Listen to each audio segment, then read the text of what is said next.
Ao redor de seus muros externos, o povo construiu suas casas. Daí surgiu um polo de desenvolvimento sob o cuidado dos guardiães do conhecimento, os sacerdotes do Olho de Horus. O desenho da fachada do templo de Hathor é diferente do templo egípcio tradicional, pois suas colunas frontais estão unidas até meia altura por muros extremamente decorados.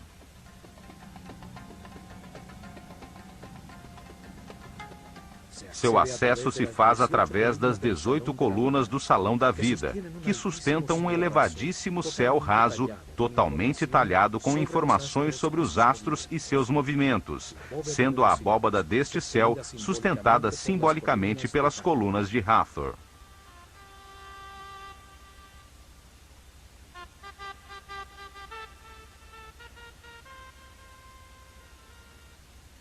Cada coluna tem a forma de um sistro, um instrumento sagrado que faz vibrar uma série de discos de metal utilizado pelas sacerdotisas de Hathor, padroeira da dança e da música, para produzir uma vibração que adormece a consciência.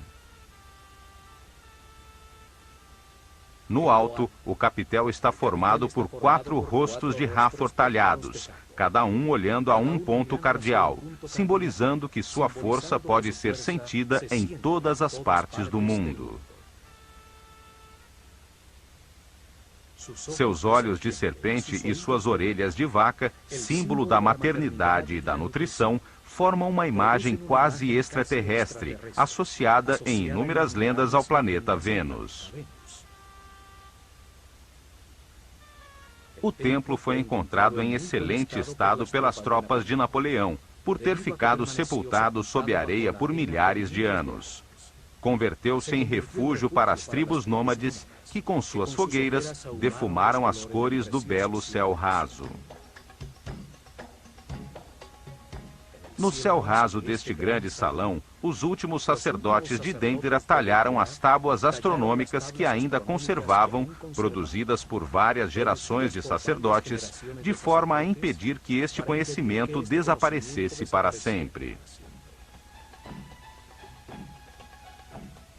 Todas as constelações que formam os signos do zodíaco aparecem representadas em suas barcas simbólicas, com imagens do Nut, o símbolo dos céus, que devorava o sol todas as noites para que renascesse ao amanhecer.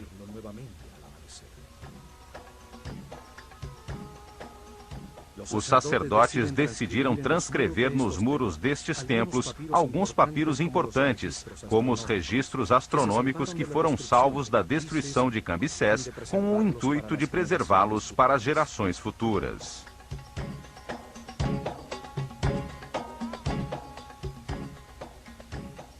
Neste salão, chamado de A Casa da Vida, os escribas trabalhavam nos papiros sagrados, nos tratados teológicos, nas orações dos rituais, nas tabelas de registros astronômicos.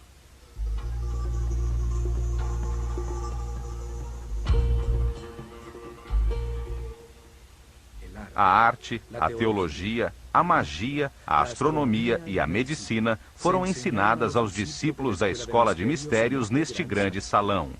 Aqui foi registrada a mudança regular e sistemática das constelações circumpolares para acompanhar a precessão dos equinócios. Atravessando o altíssimo salão, chega-se ao Salão das Aparições, uma câmara mais baixa sustentada por 6 colunas, de onde surgia da penumbra de seu santuário a brilhante estátua dourada da deusa Hathor, ao sair para as cerimônias religiosas e procissões. Na sua parte superior, encontram-se as capelas dedicadas a Osíris, o símbolo do processo de aperfeiçoamento vivido por todo ser humano através da reencarnação, para transmutar em muitas vidas sua animalidade original e se converter em um super-homem. Uma das capelas tem o famoso zodíaco de Dendera, que ilustra como ocorre este processo enquanto o sistema solar dá um giro ao redor da galáxia, e a outra ilustra o mito de Osíris.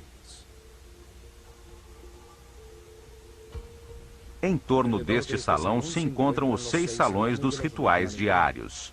O primeiro guardava os objetos dedicados ao culto. O salão da purificação, que tem uma porta que conduz ao lago sagrado, era utilizado ao amanhecer em seus rituais de limpeza.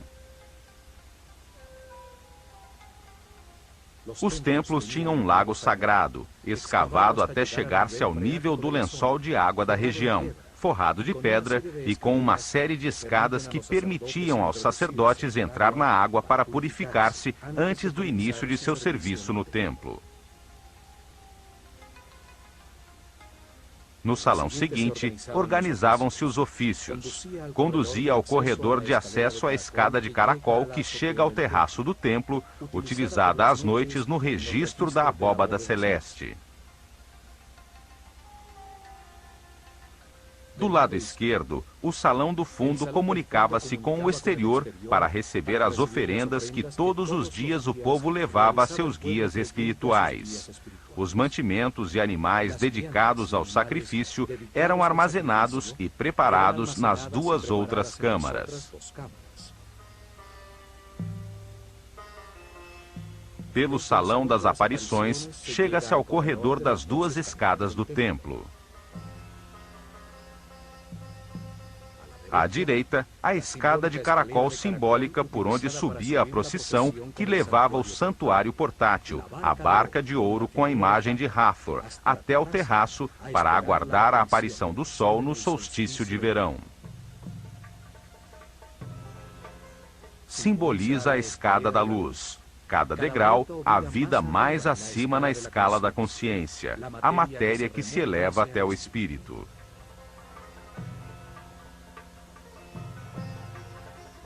E à esquerda tem-se acesso a uma longa escada reta por onde descia a procissão trazendo o fogo novo. A escada reta simboliza o espírito que baixa novamente à Terra para condensar-se na matéria, com o objetivo de viver experiências que lhe permitam compreender o universo. Atravessando este pórtico, chega-se à antecâmara do santuário, onde ardia o fogo, o instrumento dos deuses, a primeira substância do universo, a forma mais elementar da matéria. Ali faziam as oferendas a Hathor, o princípio feminino gerador da vida no universo.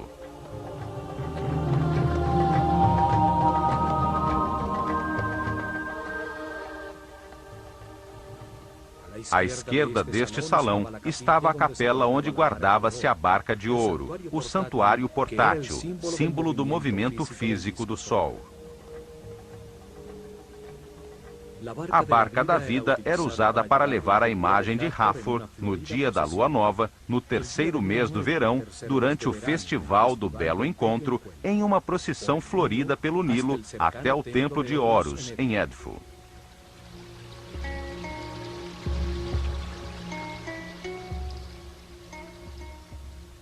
Um espaço aberto sem teto também se comunicava com a antecâmara do santuário. Frente a ele estava a chamada Capela Pura.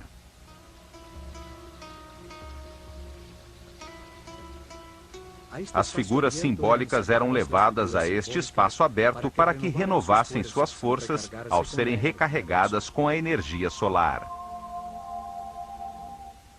À medida que se adentra, o templo torna-se mais escuro, os tetos mais baixos e as portas mais estreitas. O chão se eleva para demarcar claramente o santuário até a estrela Alfa Draconis, sobre as cabeças dos espectadores das cerimônias. E, finalmente, no mais profundo do templo, sobre seu eixo principal, chega-se a seu coração, seu espaço mais sagrado, o lar de Hathor. Sua figura de ouro, a carne simbólica dos deuses, com seus olhos de pedras semi-preciosas, ficava encerrada em um pequeno tabernáculo.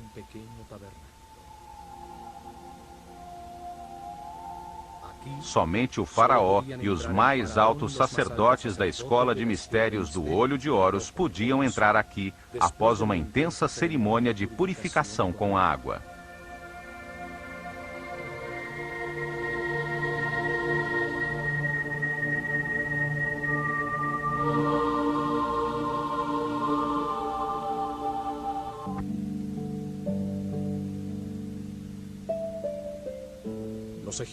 Os egípcios entenderam que, como todos os seres no universo, Deus tem uma parte masculina, emissora, da qual flui a informação, e uma parte feminina, que a recebe para gerar com a sua substância tudo que é criado. Ao Deus masculino deram 3 nomes. Chamaram-no Atum, quando ainda não havia criado o universo e permanecia não manifesto.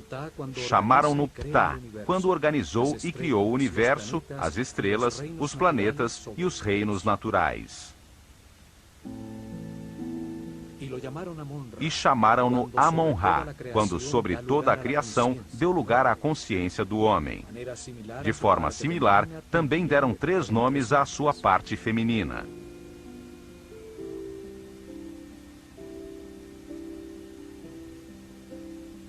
Chamaram-na de Nun, quando era apenas uma substância homogênea, virginal, sem forma, em estado de perfeito equilíbrio, o líquido amniótico do universo não manifesto. Chamaram-na Sekhmet, quando se polarizou em 2 forças opostas, que a transformaram em uma substância radiante, em fogo, um princípio multiplicador em movimento que gera Nefertum, o universo que reconcilia e harmoniza temporalmente as forças opostas.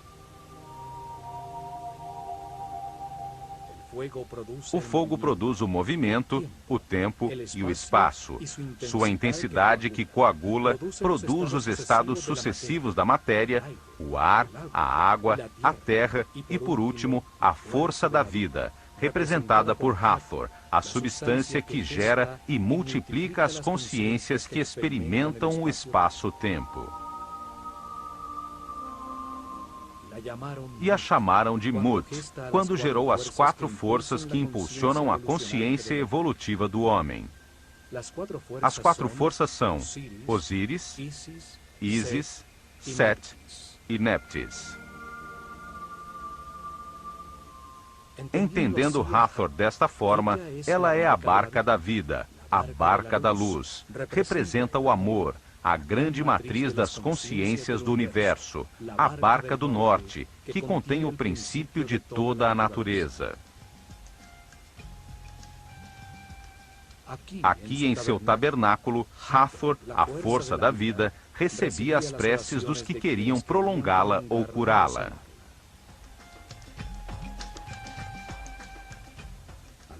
Em torno do seu Sancta Sanctorum, um corredor perimetral aos muros do templo dava acesso a uma série de capelas, espaços sagrados dedicados a todas estas forças fundamentais.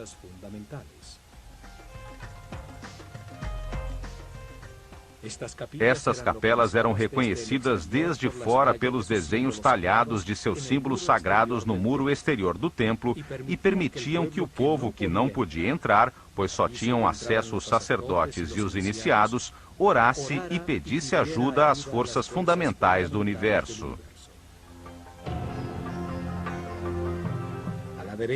À direita da capela do ouvido de Hathor, 2 capelas que se comunicavam eram dedicadas à adoração do único Deus, o Criador da consciência do homem, o que está em todas as partes, Amon-Ra, com seus símbolos também talhados no muro externo. As 2 capelas da esquerda continham as imagens que simbolizavam as forças fundamentais do Baixo Egito, todas relacionadas com Hathor e seu instrumento musical, o sistro.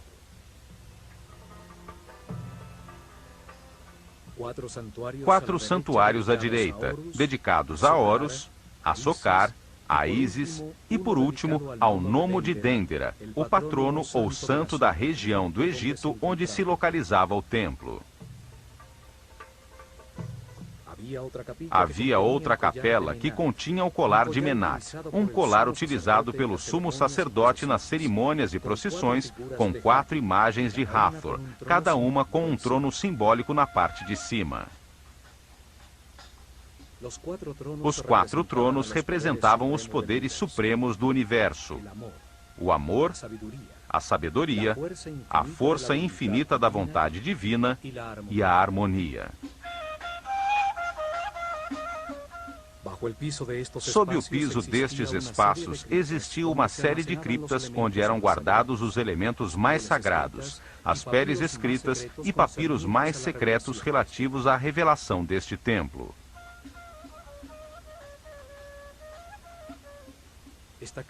Estas criptas têm uns misteriosos baixos relevos de Horus que sustentam uma espécie de flor com uma serpente em seu interior.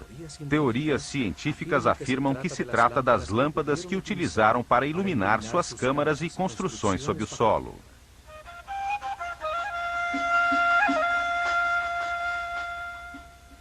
Ao subir a escada reta, chega-se ao terraço, o espaço dedicado ao registro da abóbada celeste. No canto sudoeste do terraço, encontrava-se o quiosque onde os sacerdotes esperavam a aparição das estrelas e a saída do sol no ano novo que acendia com seus raios o novo fogo.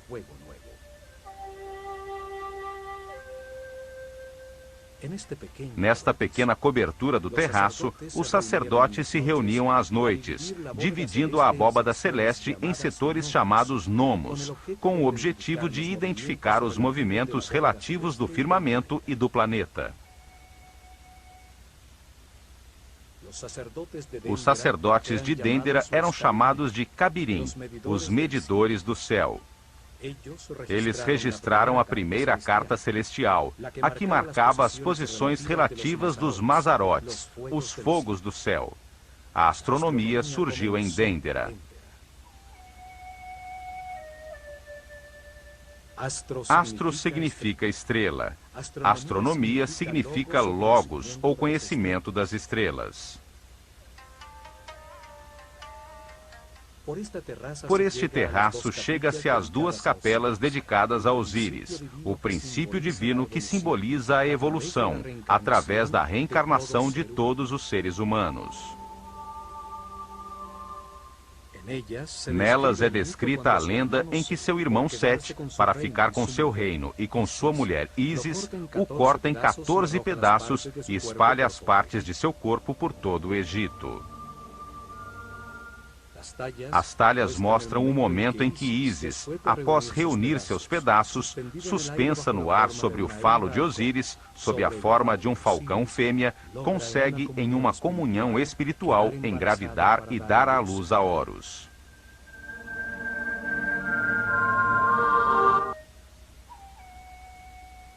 No teto da segunda capela encontra-se o chamado Zodíaco de Dendera, uma imensa lousa de pedra com uma talha da abóbada celeste em torno do Polo Norte, como era visto em 700 a.C., durante o solstício de verão à meia-noite. É uma cópia da lousa original que encantou Napoleão ao entender seu profundo significado e que se encontra hoje no Museu do Louvre, em Paris.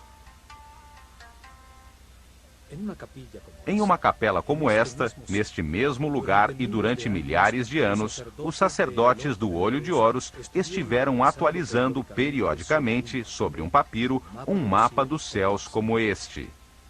A cada solstício de verão, ano após ano, por milhares de anos, marcavam a posição relativa do sistema solar e da Terra. Os sacerdotes que sobreviveram ao persa Cambyses II talharam na pedra para a posteridade um grafismo que se salvou da destruição, com uma das últimas atualizações do mapa celestial, tal como era visto em 700 a.C., durante o reinado do faraó Taharka, na 25ª dinastia.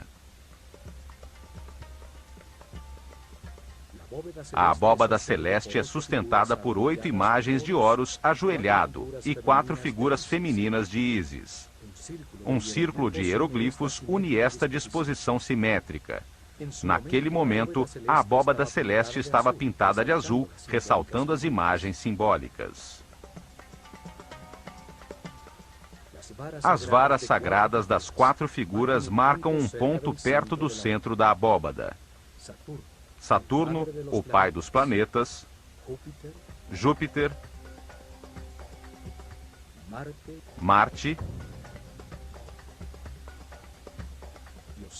E Osíris, que representa a constelação de Órion, com sua estrela companheira Sírio, personificação de Ísis no céu.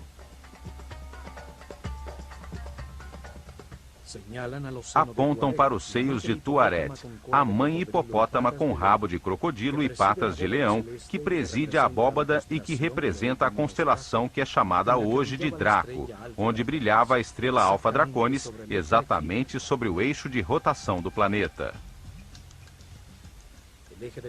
O eixo do templo está orientado 71,5 graus para nordeste, a fim de demarcar em seus pórticos o segmento de céu onde aparecia a estrela polar Alfa Draconis, que na abóbada aparece sobre o seio da hipopótama. A seu lado, encontra-se a constelação do Chacal Vermelho, com a estrela Mizar em sua pata dianteira, a representação egípcia da constelação da Ursa Menor, com a estrela que hoje chamamos de Polaris. Alfa Draconis, sob o seio de Tuaret, está fora do ponto central da abóbada, marcando o desequilíbrio necessário para que exista o movimento elíptico do universo, que fará com que a estrela Polaris, que se encontra no centro da abóbada, se situe sobre o eixo do planeta. A estrela polar, ao redor da qual parece girar a abóbada celeste, era muito importante para os egípcios, pois representava a energia sobre o eixo de rotação do planeta, sobre sua coluna vertebral, que organiza os órgãos de todo ser vivo, desde um inseto a um homem ou um planeta. Além disso, durante o reinado de Senéfro, muito antes da construção da Grande Pirâmide, seus sacerdotes haviam profetizado que quando Alfa Draconis fosse substituída por Polaris, chegaria o fim de sua civilização, como descrito no papiro de Nefer-Rohu. O templo de Hathor estava orientado para registrar as constelações situadas em volta do eixo de rotação da Terra, as 6 constelações circumpolares, cuja energia atinge o planeta há muito mais tempo e de forma mais direta que as constelações zodiacais. Em uma época em que o dia e a noite eram como a vida e a morte, o setor do céu sobre o polo, onde as estrelas eram sempre visíveis, contrastando com as que ascendiam e desapareciam, representavam os poderes da escuridão que a luz nascente do sol fazia desaparecer. A escuridão inicial, a mãe escuridão, o espaço vazio, o caos, eram representados por esta hipopótama vermelha. Ao sair da água, os hipopótamos transpiram um líquido vermelho. A água do Nilo, ao transbordar e invadir a terra, tornava-se vermelha devido ao óxido de ferro. O vermelho simbolizava a fonte materna. A seu lado se veem também as outras constelações circumpolares, como a constelação da Pata, com sua estrela Mesquet, hoje denominada constelação de Cefeus, com sua estrela Alfir, e a constelação de Hércules. A partir da estrela sobre o polo, dividiram o céu à sua volta em 12 setores principais, com 30 graus cada um. As constelações de estrelas que continham os decanos, uma série de 36 estrelas muito brilhantes, pelas quais o sistema solar passa em sua viagem pela galáxia. O sistema solar e o homem, ao atravessar cada um dos 12 setores em que as estrelas foram agrupadas, recebia uma influência energética diferente que impulsionava nos espíritos encarnados, em cada momento, um processo diferente de aperfeiçoamento. Para explicar que processo impulsionava cada grupo de estrelas, usaram animais, que representavam um nível evolutivo diferente da consciência em seu caminho de reencarnações, para a aquisição de sabedoria pela experimentação em um universo de polaridades contrastantes, de luz e escuridão, o círculo de animais ou zodíaco.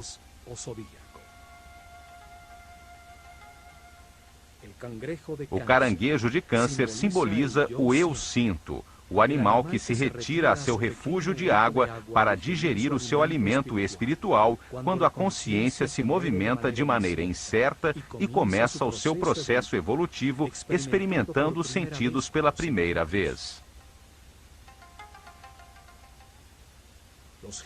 Os gêmeos de Gêmini simbolizam o eu penso, o desejo de aprender e explorar com a dualidade necessária para encontrar a verdade, o conhecimento e a experiência através dos opostos, das experiências contrastantes.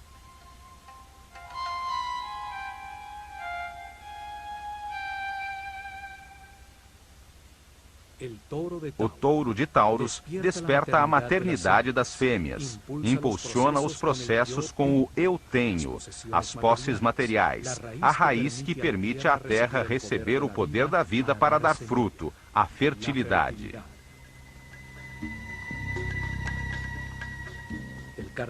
O carneiro de Áries representa a tomada de consciência do seu ser, o eu sou, a força que resiste às dificuldades da vida e converte a rocha em cristal, a matéria que domina a si própria e se torna transparente.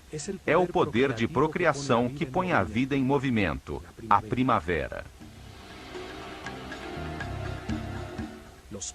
Os peixes de Pícis impulsionam os processos com o eu creio, com o sistema de crenças adquiridas. É quando se submerge na inconsciência para buscar a origem de suas palavras e ações. Em Aquário, a consciência irradia os conhecimentos verificados e adquiridos por Gêmini. Leva a água das altas frequências do livre espírito aos mundos mais remotos, simbolizando o eu sei.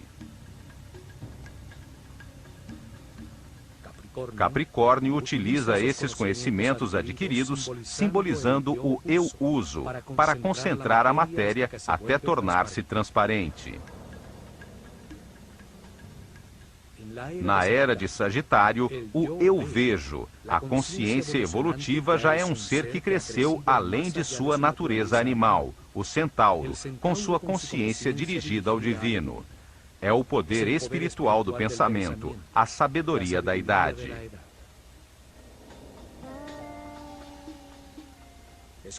Escorpião simboliza o eu desejo.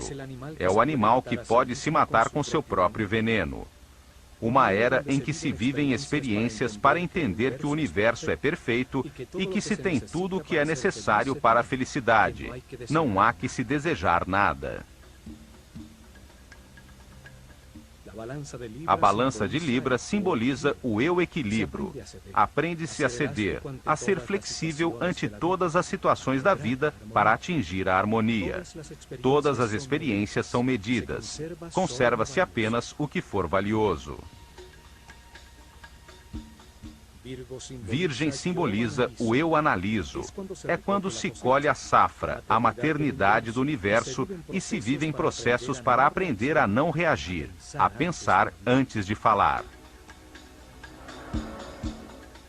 E por fim, Leão, o símbolo do eu posso, o rei dos animais, o grande pai do zodíaco. A força do fogo que verificou todas as verdades, experimentando na própria carne os resultados de suas decisões, em milhões de situações ao longo de muitas reencarnações.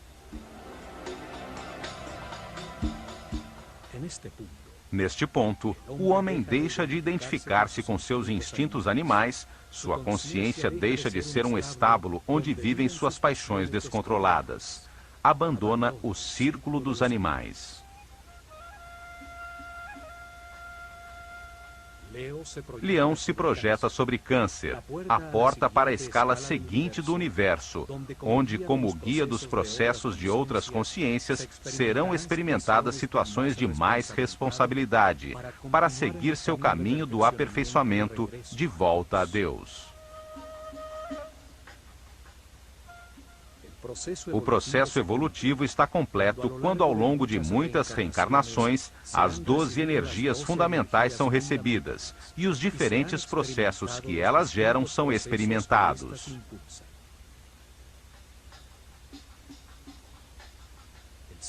O signo zodiacal sob o qual o homem morre será o signo sob o qual nascerá em sua próxima encarnação. Em cada vida, experimenta diversas personalidades, sob a influência de forças diferentes, à medida em que o Sol avança em seu giro pela abóbada celeste.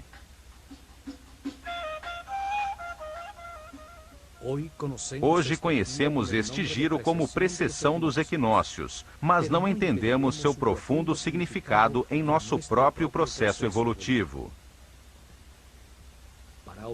Para o Ocidente, não existe aperfeiçoamento espiritual como um processo de muitas reencarnações. Este mapa celestial comprova os conhecimentos astronômicos e filosóficos dos sacerdotes da escola do Olho de Horus, que entenderam a vida no universo como um processo desenhado por Deus para converter um animal ignorante em um super-homem sábio. Subindo por uma escada com degraus semi-suspensos contra um muro talhado com hieroglifos, chega-se ao terraço superior do templo. Ali ainda se conservam as fendas que sustentavam os instrumentos usados pelos sacerdotes para registrar, de forma adequada, os movimentos dos astros.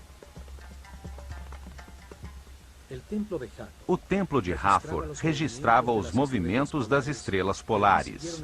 Ali era acompanhada a troca de Alfa Draconis, que no ano 4320 a.C. brilhava sobre o Polo Norte, por Polaris, estrela que hoje orienta nossos navegantes. Neste terraço, em muitos solstícios de verão, eram realizadas cerimônias para acolher o Ano Novo Egípcio, quando a barca de Hathor, o princípio multiplicador das consciências que vêm experimentar o espaço-tempo, subia ao terraço. Ali, os primeiros raios de sol anunciados por Sírio, ao reaparecer no horizonte, acendiam o fogo novo, a força que pôs o universo em movimento, gerando um lugar onde a consciência aprendeu o significado do amor, graças à existência do medo.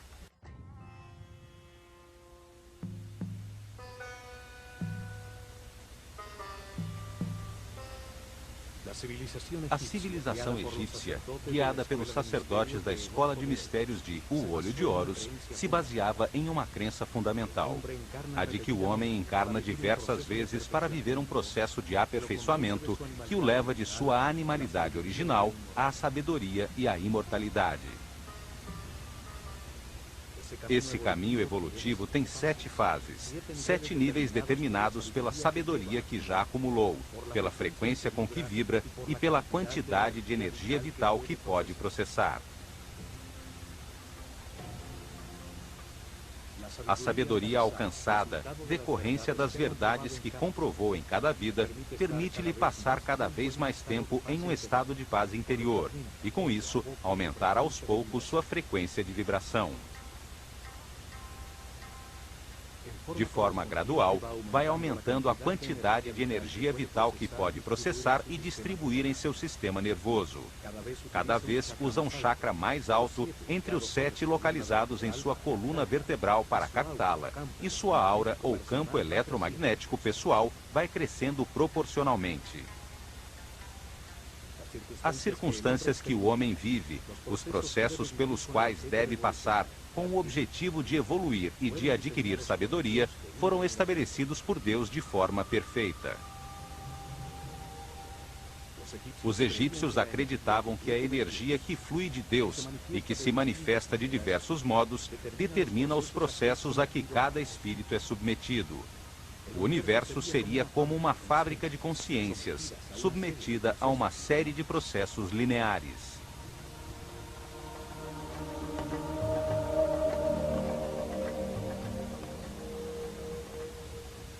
O homem encarna sobre a Terra, que gira em redor de uma radiosa fonte de energia, o Sol, e dele recebe sua primeira energia. O Sistema Solar, por sua vez, gira em torno do Sol central da galáxia, outra fonte radiante de energia. Eles descobriram que durante este giro, que leva 25.920 anos, e ao qual chamaram de ano cósmico, o sistema solar recebe a energia de uma série de astros radiantes, que produzem diferentes campos de força. Dividiram esse percurso em 12 setores, 12 forças fundamentais que o planeta recebe nos 2.160 anos de cada travessia, cada um produzindo diferentes processos e circunstâncias que o homem deve viver e que são parte de uma linha de montagem da consciência.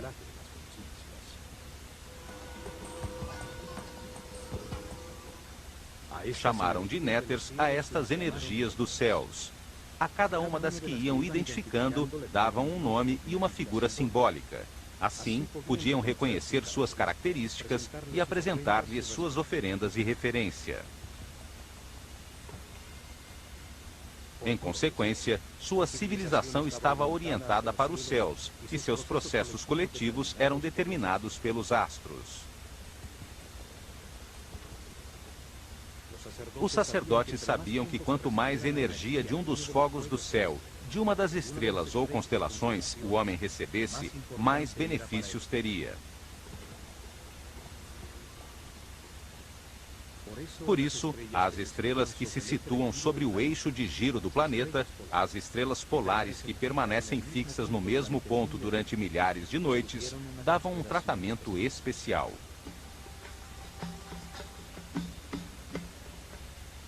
Além disso, em uma época em que a noite era comparada à morte, ao perceber que tais estrelas apareciam sempre no mesmo lugar, sem circular pela abóbada celeste, o povo transformou-as no poder que reina na escuridão, força nefasta que trazia as mortes e as desgraças. Esta série de forças que impulsionava os processos e eventos mais difíceis da vida eram comandadas por uma figura simbólica, a que chamaram de Set, raiz do Satã atual. Set, o Senhor da Escuridão, o poder que atravanca o avanço do homem, que o submerge em paixões animais, fazendo com que permaneça estacionado na ignorância. Tinha uma função importantíssima no universo egípcio. Levava o homem a cometer erros, induzia a condutas agressivas e desrespeitosas, que apenas produziam dor, sofrimento, angústia e medo. Os resultados destas condutas erradas angustiavam ao homem, trazendo sofrimento e impulsionando-o a procurar o caminho da paz e da felicidade. Compreendia que com seus atos agressivos para com os outros, somente estava se machucando. Então, mudava, e a força da luz iluminava sua consciência.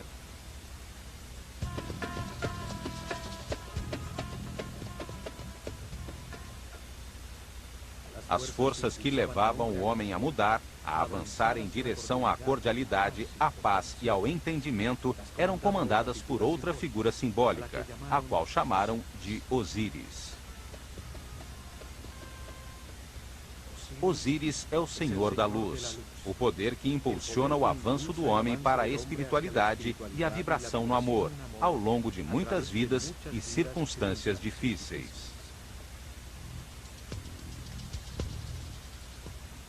Neste universo de contrastes, de polos opostos, enfrentam-se Sete e Osíris, as forças da escuridão e da luz, para modelar a consciência do homem e levá-lo a entender a importância da neutralidade. A neutralidade não gera uma força oposta que faz perder energia. Antes, é a base da supercondutividade, um princípio físico que ainda está sendo descoberto.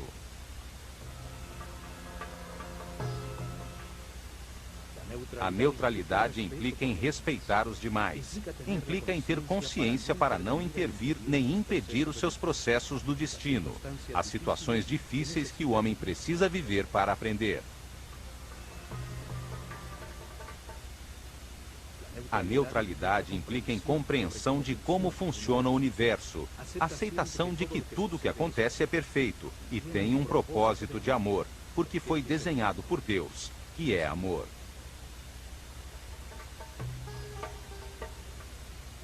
O ser humano atinge a neutralidade ao fim de seu giro de reencarnações, no momento que verificou na própria pele todas as verdades do universo, quando renasce em espírito e atinge a iluminação. Este momento é simbolizado por Horus, um falcão dourado que a tudo vê, tudo sabe, que voa sobre os contrastes e as limitações naturais do universo. Isso porque não apresenta resistência.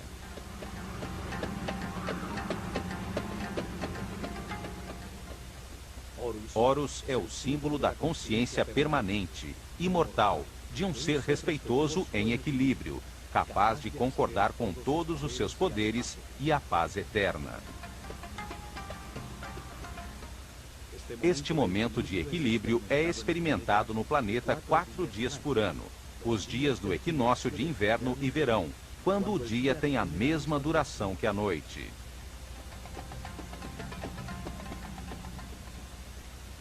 Em Edfu, construíram um templo para comemorar o nascimento de Horus, venerar e estudar o momento final do caminho evolutivo. O templo tem seu eixo e seus pórticos orientados para o ponto no horizonte por onde surge o sol no equinócio de verão.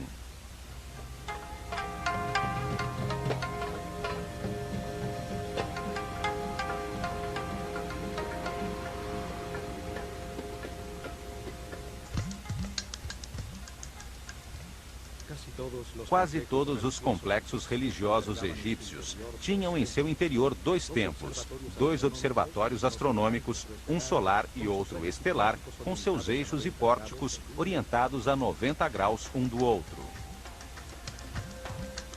Isto permitia enquadrar simultaneamente a estrela que personificava a força fundamental venerada no templo e a fonte de radiação mais próxima do homem, o Sol. Isso nos dias que definiam as mudanças climáticas, as estações, os pontos em que mudava o meio ambiente de todos os seres da Terra. Em certos casos, como em Edfu e Dendera, um mesmo templo enquadrava com seus pórticos uma estrela brilhante que anunciava a saída do Sol por esse mesmo lugar um pouco mais tarde. Edfu e Dendera são 2 templos irmãos, 2 observatórios que se complementavam para registrar de forma precisa a abóbada celeste sobre o Polo Norte e o Polo Sul do planeta. As estrelas polares eram um ponto de referência para registrar qualquer variação na inclinação do eixo da Terra com relação ao Sol. Este ângulo é o que causa as estações, os solstícios e os equinócios, o clima do planeta.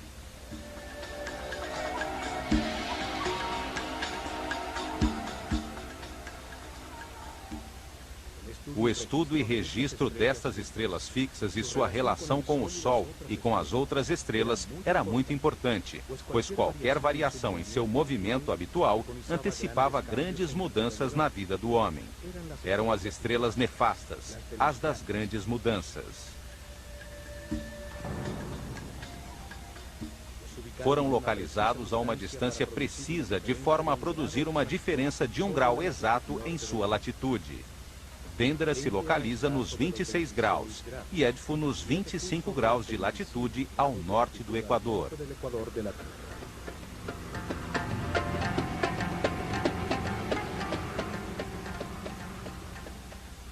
Assim podiam registrar facilmente o movimento do sistema solar pela galáxia, o que era fundamental para os sacerdotes, pois determinava a passagem pelas diversas constelações, pelas energias fundamentais que determinam o caminho evolutivo do homem.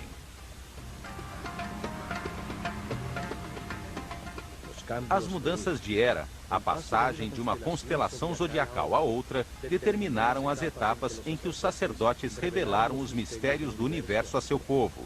Mudaram a localização de sua capital imperial e até os nomes de seus faraós.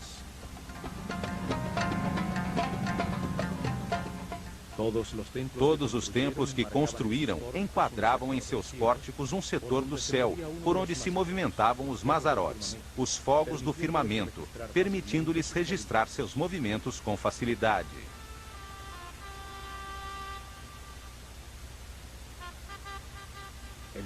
O templo de Horus em Édifo estava virado para o Polo Sul e enquadrava a estrela Canopus, enquanto que o templo de Hathor, em Dendera, enquadrava a estrela Alpha Draconis no Polo Norte.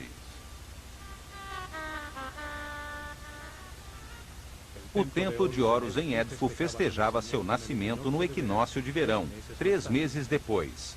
O templo de Hathor, em Dendera, festejava a renovação da vida, a fertilidade trazida pela inundação do Nilo no dia do solstício de verão.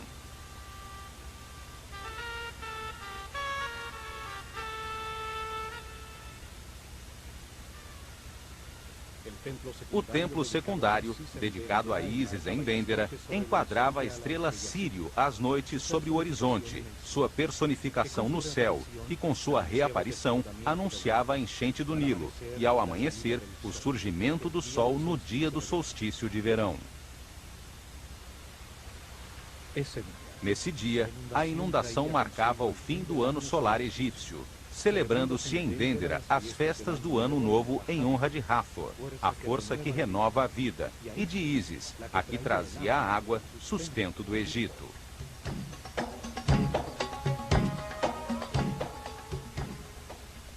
Três meses depois, o templo de Neftis em Édifo, do qual só existe a base, enquadrava o ponto do horizonte por onde aparecia a estrela Próxion, que anunciava o tempo de semear, e ao amanhecer, o surgimento do sol no dia do equinócio de inverno.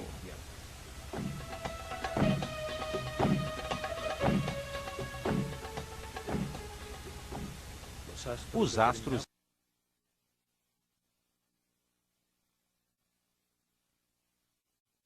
em 21 de abril, no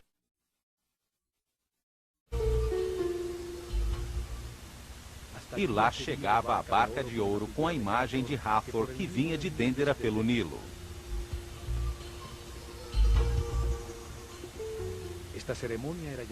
Esta cerimônia era chamada de Festival do Belo Encontro, quando Hathor, a força da vida, festejava em Édifo a culminação do processo que ela havia iniciado.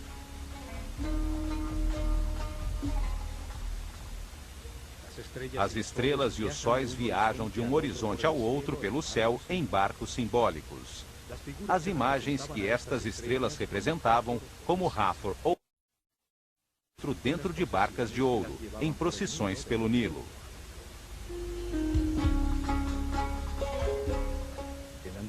O antiquíssimo templo dedicado a Horus em Édifo, chamado de Apolinópolis Magna pelos gregos, começou a ser reconstruído em 237 a.C., durante o reinado do faraó Ptolomeu III, um dos reis macedônios que governaram o Egito como herdeiros de Alexandre Magno.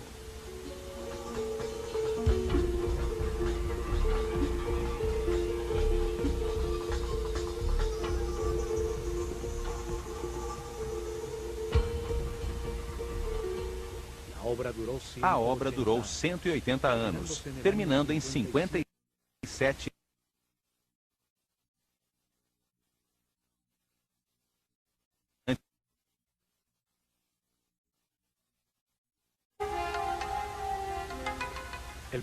O povo de Édifo ocupou os terrenos que eram antes exclusivos do complexo religioso. Seus muros de proteção externos desapareceram há muito tempo e a maioria de suas construções foi destruída.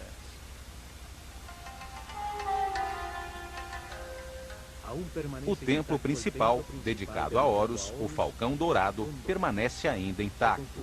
Foi reconstruído pelos Ptolomeus, paralelo ao Nilo, no mesmo local onde existira um templo mais antigo.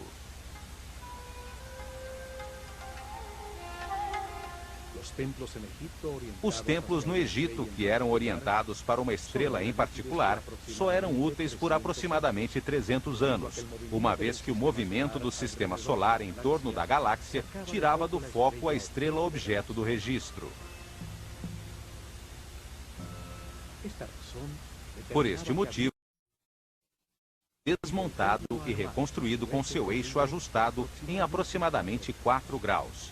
Por esta razão, são encontradas pedras marcadas por faraós anteriores nas bases dos novos templos.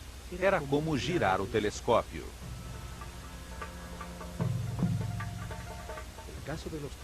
O caso dos templos solares é diferente, pois o ângulo entre o equador e a eclíptica, por onde o Sol se movimenta, muda somente 1 grau a cada 7.000 anos.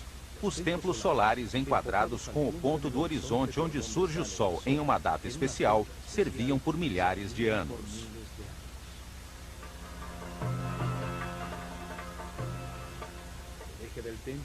O eixo do templo está orientado para os 86,5 graus sudoeste.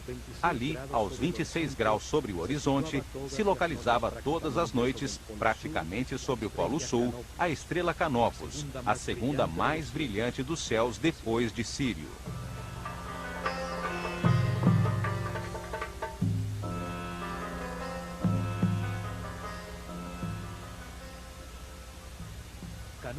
Canopus, Alpha Cariani, situa-se a 74 anos-luz da Terra e é a estrela mais brilhante da constelação de Carina, antes conhecida como Argo Navis, guia do navio Argos, no qual Jasão e os argonautas embarcaram para encontrar o véu dourado.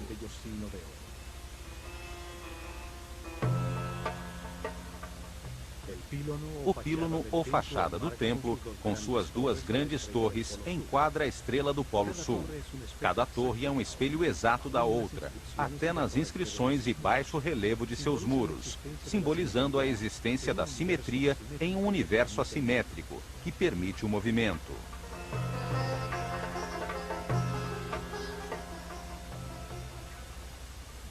Na frente, a figura do faraó esgrime uma espada para os inimigos do Egito com um gesto ameaçador, em um símbolo recorrente desde a época de Nárnia.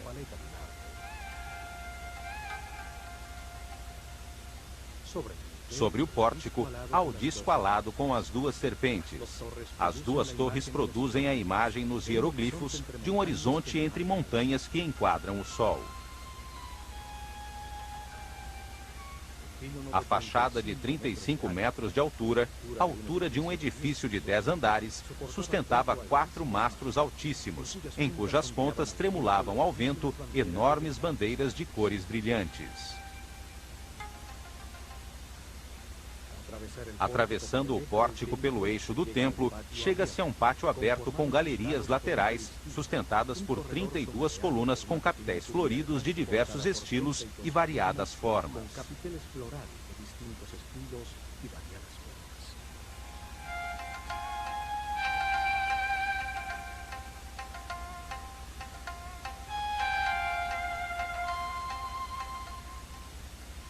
Na fachada interior do pílono, que se abre sobre o pátio interior, as imagens talhadas também estão dispostas simetricamente, como em um espelho, variando apenas as formas simbólicas sobre suas cabeças.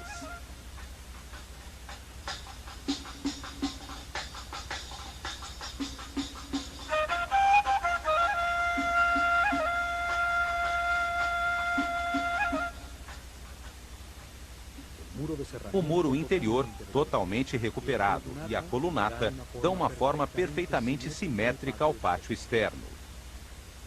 O equilíbrio do conjunto enche de harmonia o espaço onde os iniciados recebiam suas lições. As diferentes cenas talhadas em baixo relevo explicam o processo evolutivo do homem, suas relações com as forças dos céus, a luta entre o espírito e a matéria que permite que se encontre a verdade através dos opostos.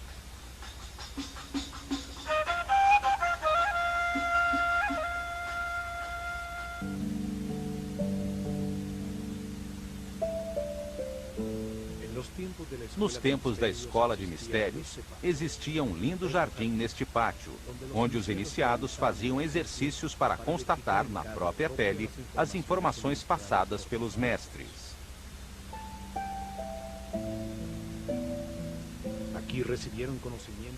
Aqui recebiam conhecimentos correspondentes ao seu nível de consciência. Trabalhavam sob a direção do mestre do misticismo, dedicando-se ao objetivo principal da neutralidade num mundo bipolar.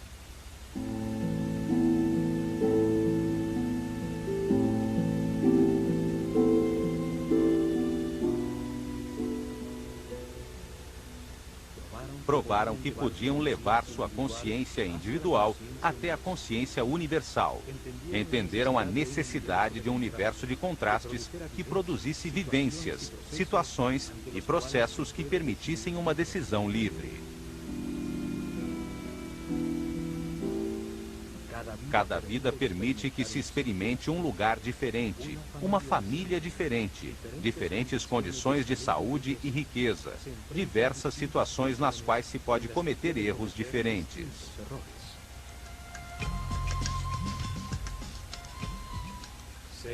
Sete é derrotado na consciência do homem graças aos erros cometidos por ele ao longo de muitas reencarnações.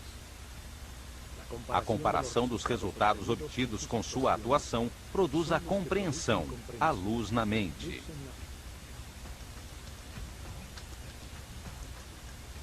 Experimentaram o princípio vital de outros seres e entenderam que existe somente uma grande consciência no universo. Isto foi verificado diante de uma das palmeiras no jardim da galeria, quando se concentravam nesta até sentir o vento em suas folhas. Descobriram que somente mediante a entrega total se realiza uma fusão com o exterior. O tempo para de existir, e sua consciência e a da planta se fundem em apenas uma, ocupando o mesmo espaço. O mestre lhes ensinou que qualquer concentração começa com um exercício intelectual, dirigindo-se a atenção para a planta e trazendo à mente tudo o que se conhece sobre ela. A razão clareia a mente, organiza, avalia, compara, analisa, até que se defina as características que transformam um ser em uma planta. Descobriram que uma vez que se conhece tudo sobre o objeto da concentração, o trabalho intelectual termina. Nesse momento, passavam à segunda fase de concentração, usando a intuição e todos os sentidos como uma forma de percepção, a fim de sentir tudo o que a palmeira é, apalpando sua forma, observando sua cor, seu cheiro, seu sabor, escutando o seu som interior. Na última fase, realizavam exercícios de concentração espiritual. Já não pensavam na palmeira, já não sentiam como ela era, mas como na consciência, o homem se converte em palmeira e consegue experimentar um estado de ser diferente do habitual.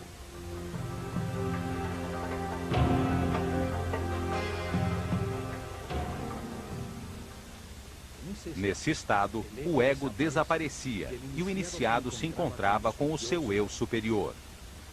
O tempo desaparecia. O silêncio expandia a consciência. Os braços se transformavam em galhos e uma paz interior inundava o nada. Desta maneira, neste pátio, puderam aumentar sua energia vital, sua frequência de vibração, reunidos com outros companheiros que tinham um nível de consciência similar, que se encontravam num estágio parecido no reino das reencarnações. A fachada interior, desde o pátio até o templo, é muito parecida com a fachada principal do templo de Dendera. Os planos e o desenho são muito parecidos. Os dois templos foram reconstruídos seguindo os planos de Imhotep, o arquiteto que construiu a pirâmide escalonada de Saqqara. O muro entre as colunas filtra a luz, permitindo que apenas um pouco desta entre no templo por sua parte superior aberta, facilitando a penumbra interior para a observação das estrelas. Duas grandes estátuas de Horus, como falcão, com a dupla coroa do Egito, marcavam a entrada ao salão chamado de Salão da Vida. Hoje só resta uma das estátuas de granito. Ao entrar no grande salão que os egípcios chamavam de Casa da Vida, sente-se uma mudança de temperatura imediata. Respira-se a paz nesse ambiente. 12 colunas impressionantes sustentam um elevado teto que nunca pôde ser decorado.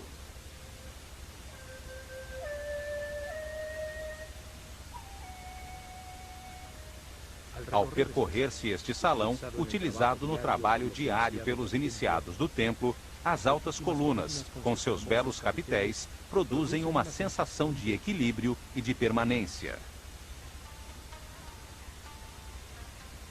Assim como em Dendera, este salão tem uma pequena capela para guardar os papiros, nos quais os escribas trabalhavam e que eram necessários para as lições com os discípulos do templo.